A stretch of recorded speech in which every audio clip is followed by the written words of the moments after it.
Assalamualaikum warahmatullahi wabarakatuh.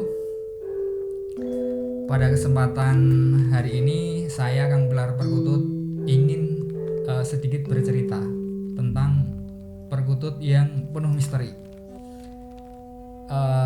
Tentunya teman-teman semua sudah tahu ya bahwa yang namanya perkutut lokal, terutama yang lokal ya, perkutut yang benar-benar identik atau kental dengan sebuah misteri. Kenapa? Karena memang perkutut lokal yang berada di alam liar ya, hampir semuanya itu ada tuahnya, ada fungsinya ya. Dan pada kesempatan hari ini saya ingin sedikit bercerita pengalaman saya ya tentang perkutut lokal yang berhubungan dengan misteri. Tapi sebelumnya saya akan menjelaskan dulu bahwa yang namanya perkutut itu ada beberapa genre ya, ada beberapa kategori. Ya, ada perkutut lokal, ada perkutut Bangkok, ada perkutut warna, ya. Dan ada juga perkutut dari luar negeri. Nah, pada segmen malam hari ini yang akan kita bahas adalah perkutut yang berasal dari Jawa ya, terutama dari Jawa dan berkembang biak di Indonesia pada umumnya. Sebenarnya burung perkutut itu bisa didapatkan yaitu nggak hanya di Indonesia saja, di daerah seperti Malaysia dan Thailand dan negeri ASEAN yang lain juga ada seperti itu. Tapi memang perkutut itu kalau saya pelajari dari berbagai macam literatur dan buku-buku perkutut Jawa kuno, memang perkutut ini adanya pertama kali di Jawa. Seperti itu. Sepengetahuan saya di Jawa, saya memakai dasar perkutut itu adalah burung yang berasal dari Jawa. Oke, nah pada kesempatan malam hari ini kita akan sedikit menjelaskan perkutut, lebih fokus ke perkutut lokal ya yang berkembang biak di seluruh Indonesia. Perkutut lokal itu identik dengan yang namanya katuranggan.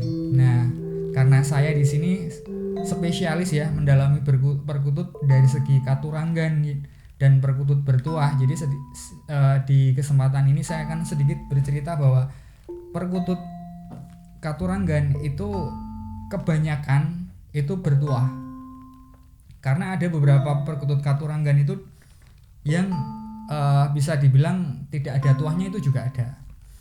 Nah, sebenarnya teman-teman semua ya, bahwa perkutut lokal, terutama perkutut yang ada tuahnya itu sebagian besar oleh beberapa orang di Jawa ya, atau di daerah yang lain, ada yang dipakai, ada yang digunakan sebagai media untuk misal untuk kerezekian, untuk keselamatan, untuk tolak bala, untuk menaikkan derajat pangkat dan lain-lain. Itu berasal dari perkutut lokal yang di situ didiami oleh kodam atau gaib.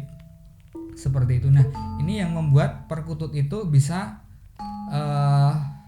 penuh misteri karena hal ini. Gitu loh. Dan gaib atau kodam gaib yang tinggal di dalam perkutut itu ada berbagai macam kategori. Ada yang berasal dari ruh manusia, ada yang berasal dari jin, ada yang berasal dari siluman dan lain-lain. Bahkan arwah penasaran pun juga ada. Ya. Nah, ada beberapa orang ya yang memiliki perkutut atau merawat perkutut yang bertuah kerezekian. Seiring berjalannya waktu, bisnisnya bisa berkembang, bisa rezekinya bisa lancar. Nah, hal seperti itu bagi orang-orang yang meyakini perkutut bertuah itu adalah hal yang wajar, seperti itu. Tapi ada beberapa orang itu yang menganggap hal seperti itu biasa-biasa aja, bahkan nggak ada kayak gitu. Tapi itu kembali ke pribadi masing-masing ya, karena sebagian orang ada yang menganggap bahwa perkutut itu memiliki tuah, memiliki fungsi seperti itu. Nah, selain itu juga perkutut ada beberapa contoh dari orang-orang yang konsultasi dengan saya bahwa ketika merawat perkutut dengan kategori katuranggan tertentu, ada yang selama merawat tersebut ada si pemilik ini yang sakit-sakitan, ada yang bisa mudah emosi, ada yang rezekinya bisa seret, dan ada yang juga pekerjaannya tidak beres-beres kayak gitu. Ada yang seperti itu. Nah, hal seperti itu bisa berasal dari gaib atau kodam yang ada di dalam perkutut itu. Nah, inilah yang membuat perkutut ini penuh misteri. Ada yang perkutut bisa dirawat dengan baik, dan ada yang memang tidak bisa dirawat dengan baik, seperti yang saya contohkan barusan. Ya. Kenapa? Karena memang tidak semua perkutut lokal alam yang ada di alam itu dalamnya atau gaibnya, kodamnya itu bisa memberikan manfaat untuk si pemilik. Nah, ini butuh di-scan ya, butuh dikoreksi kalau bahasa sederhananya. Jadi scan itu adalah metode yang dipakai oleh orang-orang yang peka terhadap hal gaib dalam menjabarkan kegaiban di dalam perkutut tersebut. Atau bahasa sederhananya adalah dikoreksi. Perkutut yang satu dengan yang lain itu dikoreksi. Seperti itu.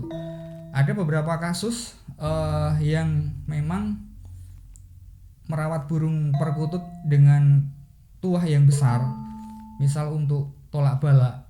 Ada beberapa perkutut itu yang bahkan bisa buat nolak santet atau menolak serangan hal gaib, itu ada. Dan banyak sekali orang-orang yang konsultasi dengan saya yang merasakan hal seperti itu ya.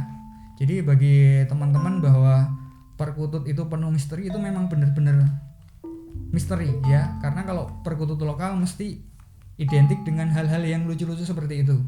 Perkutut yang baik ya, jadi kalau teman-teman ingin mengetahui sebenarnya perkutut yang baik dipelihara itu seperti apa sih ya, perkutut yang baik dipelihara adalah perkutut yang bisa memberikan manfaat untuk si pemilik ya. Manfaat itu dari segi apa aja sih? Yang pertama dari segi katuranggan ya, terus bisa dari suara, bisa dari tuahnya, atau hal lain yang ada di dalam perkutut seperti itu. Karena perkutut, misal perkutut yang tuahnya besar, itu beberapa orang yang percaya dengan hal-hal yang mistis, mesti yang tuahnya besar banyak diburu kayak gitu. Terus perkutut yang indukannya adalah indukan yang berasal dari terah juara, itu juga banyak diburu oleh orang-orang yang memang mencari perkutut jenis irama tertentu seperti itu. Nah, ada banyak hal yang memang bisa dipelajari dari satu burung perkutut ya, karena sebenarnya kalau kita mempelajari perkutut dari berbagai macam genre itu sangat butuh waktu yang sangat lama. Saya aja yang mendalami perkutut dari segi kodam, dari segi gaibnya atau lebih ke tuahnya, itu aja masih butuh pembelajaran lebih jauh lagi. Tips bagi pemula untuk merawat burung perkutut, yang pertama adalah yang penting seneng dulu ya. Yang penting pokoknya seneng dulu dengan burung tersebut, entah itu suka atau seneng karena fisiknya atau karena suaranya ya. Yang penting itu dulu, karena seiring berjalannya waktu nanti kita akan bisa belajar tentang katuranggan, entah itu yang berasal dari fisik ya, terus ataupun nanti kalau mau belajar tentang irama juga bisa belajar setelah itu, atau belajar tentang memahami perkutut yang tuahnya untuk keselamatan, kerezekian, itu bisa dipelajari setelah itu. Jadi modal utama bagi pecinta perkutut untuk merawat perkutut, yang pertama modalnya adalah seneng dulu, suka dulu sama burung perkutut. Burung perkutut itu sebuah pelengkap ya bagi pria Jawa yang sudah beranjak dewasa. Jadi orang-orang Jawa yang memang memiliki tosan aji, memiliki keris pusaka, memiliki tombak warisan leluhur, itu akan lebih adem, lebih ayem apabila merawat burung perkutut seperti itu. Kenapa? Karena memang burung perkutut ini asli ya dari Tuhan Yang Maha Esa dan tidak bisa dibikin-bikin. Meskipun burung tersebut adalah burung ternakan ya, tapi tetap hawanya adalah hawa yang dingin, adem. Jadi kalau tosan aji itu memang dibuat oleh seorang empu yang butuh lelaku prihatin ya, yang bisa saja Tosan Aji ini hawanya panas ya. Nah, untuk meredamkannya ini dengan burung perkutut. Kenapa saya bisa bilang seperti ini? Karena sebelum saya mendalami perkutut, saya juga mendalami Tosan Aji. Jadi burung perkutut itu menurut saya burung yang bisa membawa ketentraman kepada si pemilik dan keluarganya. Ya tentunya atas izin Tuhan Yang Maha Esa. Mungkin mau dikoreksi Mas.